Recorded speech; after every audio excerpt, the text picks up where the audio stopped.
Assalamualaikum warahmatullahi wabarakatuh. Kaifa halukum? Apa kabar kalian semua? Itu artinya ya. Kaifa halukum itu artinya apa kabar kalian semua? Jawabannya bikhoir walhamdulillah. Baik, alhamdulillah. Artinya begitu ya. Baik, bertemu lagi dengan saya Bapak Mukhlis pada mata pelajaran bahasa Arab Al-Lughatul Arabiyyah. Bahasa Arab itu Al-Lughatul Arabiyyah. Ini sedikit saya memperkenalkan bahasa-bahasa Arab pada kalian ya, biar kalian itu bisa lebih familiar dengan bahasa Arab ya. Al-Lughatul Arabiyyah itu bahasa Arab ya. Sekarang dibuka buku paketnya ya, halaman 12. Ini 12 itu bahasa Arabnya saniyata asyara ya, 12 ya. Kemarin kita sudah membahas cara penulisan huruf hijaiyah dari alif sampai ya, sudah semua ya kita bahas ya. Semoga bisa paham. Nanti kalau tidak paham bisa langsung tanya langsung ke nomor saya, boleh ya, bisa japri langsung kalau ada yang masih belum paham. Nah, kemudian kita akan lanjut ke ini, ada kata khusus. Ini jadi ada huruf hijaiyah ya yang penulisannya itu khusus. Apa itu hurufnya? Harfun itu huruf. Apa itu hurufnya? Hurufnya itu adalah ini namanya tak marbutoh ya. Tak marbutoh itu apa? Tak marbutoh itu kalau orang Jawa itu banyak ngomong, banyak yang mengatakan ini adalah tak bundel karena bentuknya itu kayak lingkaran ini ya, lingkaran ada titiknya dua. Ini namanya tak marbutoh atau tak bundel ya. Untuk tak marbutoh ini ya, ini hanya khusus berada di akhir kalimat. Jadi di awal kalimat tidak ada, di tengah kalimat tidak ada ya. Hanya ada di akhir kalimat ya. Gitu ya. Jadi di awal kalimat tidak ada, di tengah kalimat tidak ada, hanya ada di akhir kalimat ya. Saya tegaskan lagi ya. Kalau dalam bahasa Arab itu tulisannya kalimah, dalam bahasa Indonesia itu artinya kata ya, beda ya. Kalau kalimat dalam bahasa Indonesia itu kan satu susunan kata ya. Saya pergi ke pasar itu satu kalimat kalau dalam bahasa Indonesia. Tapi kalau dalam bahasa Arab kalimah itu artinya kata ya. Kata sama dengan kalimah gitu. Oke ya. Kemudian cara penulisannya gimana? Nah, cara penulisannya itu ya, jika tak marbutoh itu setelah huruf yang tidak bisa digandeng seperti alif, contohnya ini ya, maka dia bentuknya bulat ya.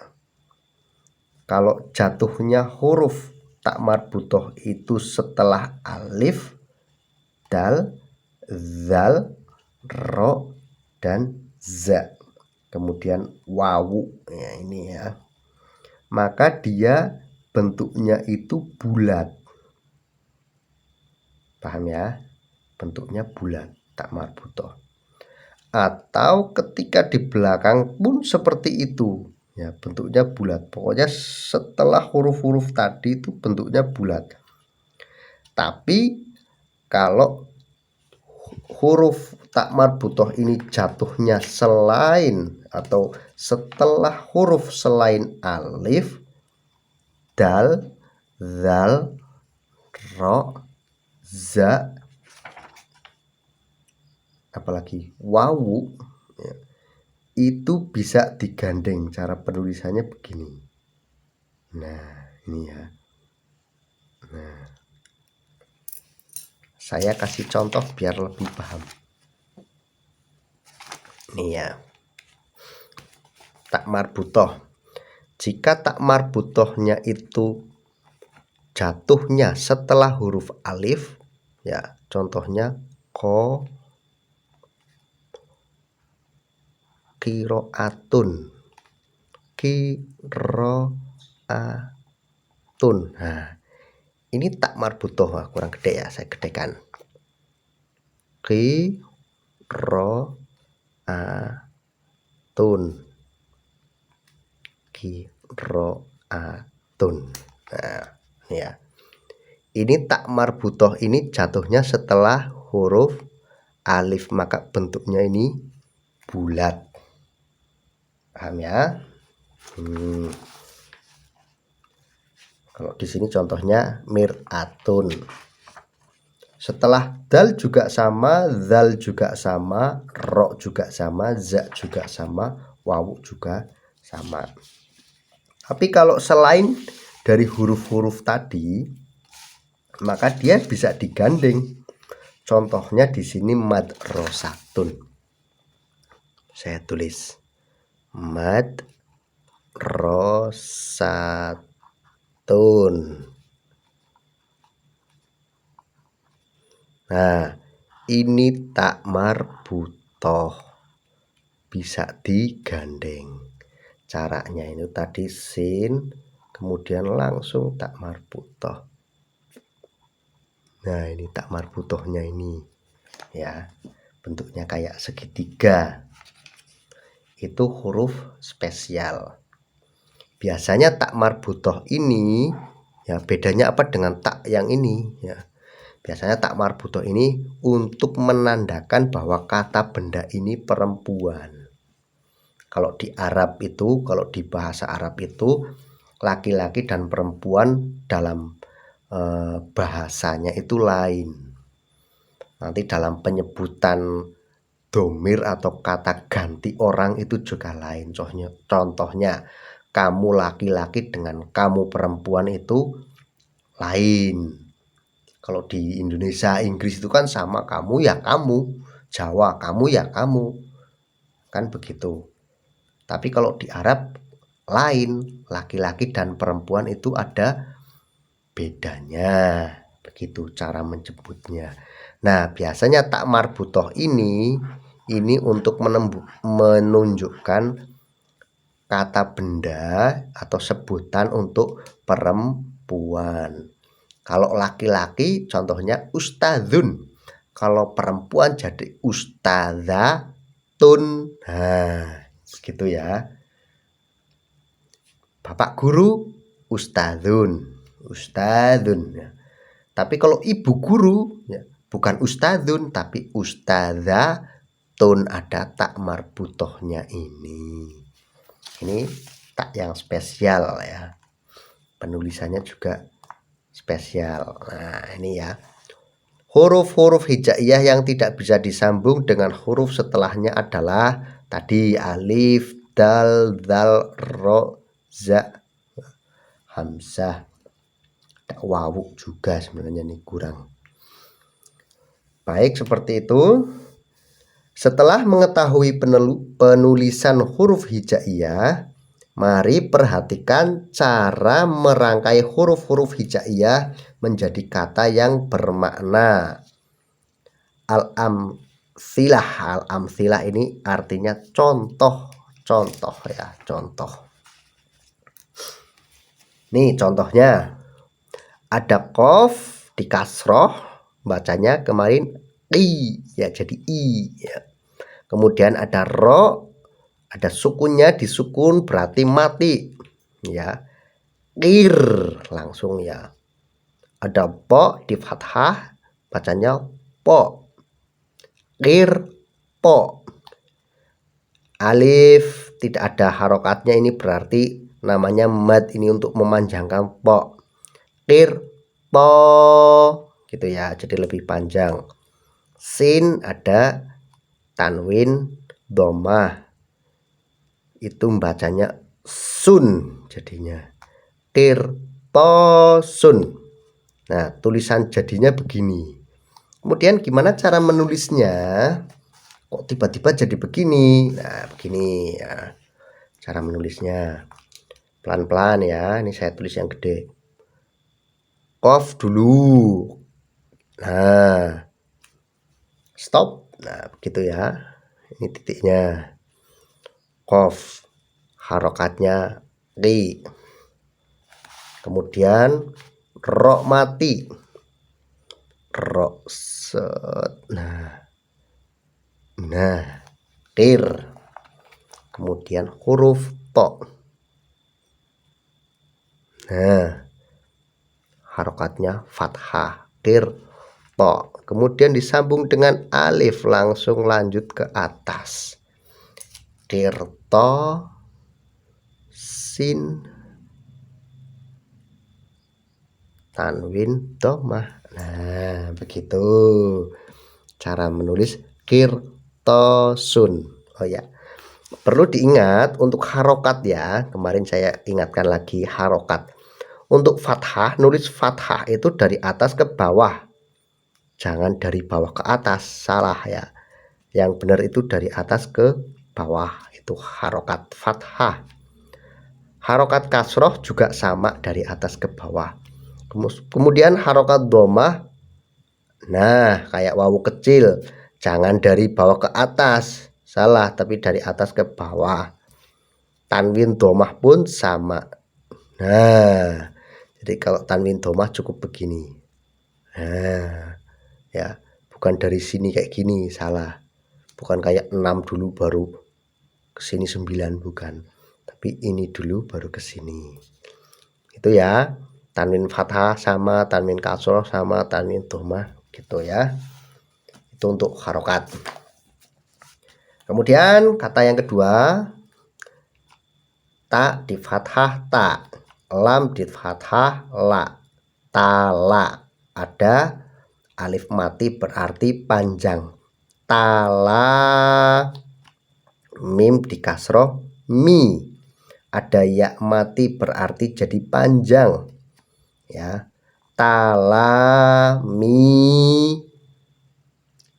Zal ada tanwin dhammah jadi dzun. Talamidu. Ini bentuk jadinya begini. Cara menulisnya, tak dulu, kemudian lamnya langsung dibelokkan ke sini ya. Lamnya begini kalau mau digandeng dengan alif. Nah, begitu. Tala, kemudian mimnya kalau mau digandeng jangan panjang-panjang, kemudian tambah ya. Talami, kemudian terakhir zal. Ini ya, talamidu, ini harusnya bukan dzun ya. Ini di buku cetaknya agak salah di depan. Talamidu bukan talamidun, ini salah. Buku cetaknya sedikit salah. Itu ya caranya menulis. Kemudian yang terakhir, sa di fathah sa ya. Lam ada tasdidnya berarti L-nya double. Salah, jadi kayak dihentakkan ke lam. Salah jatun.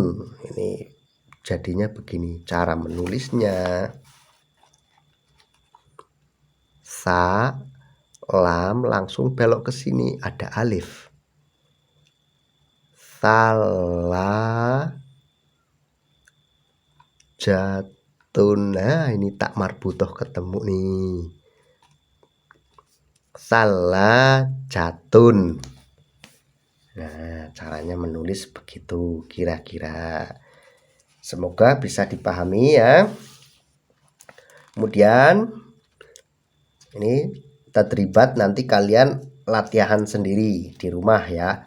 Ini ditulis pakai potlot, di sini boleh ya. Hurufnya itu ada sin sama ja saja. Nulisnya berarti, ini saya kasih contoh aja. Satu aja ya. Sa, set. Nah, sedikit dulu, jangan panjang-panjang. Kemudian tambah huruf ja. Nah, kalau kurang nyambung sambungin. Saja. Oke, begitu. Nanti ditulis di sini ya. Kemudian nomor 2, nama. Nah, ini kalau nun sendirian ya. Ini kalau pertama gini, cukup nah. Ma. Nah, caranya gabung begini. Silakan nanti latihan di sebelahnya ditulis. Begini menulisnya. Kala.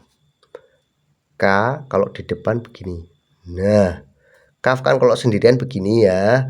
Tapi kalau di depan tambah ini kemudian ininya hilang. Jadi begini. Kala. Nah, bisa terlihat ya. Kemudian bakorun. Ba. Sambung dengan ko. Sambung dengan ro.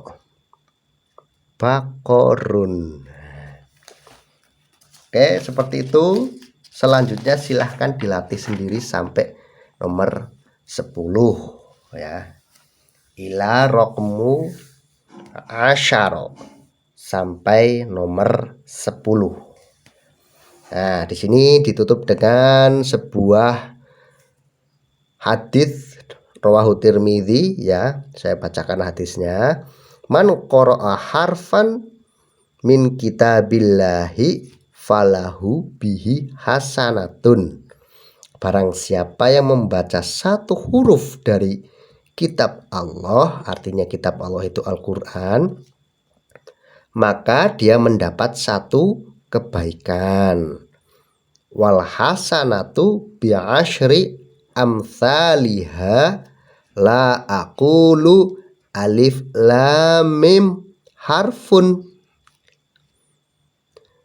Dan satu kebaikan dilipat gandakan menjadi puluhan kali lipat.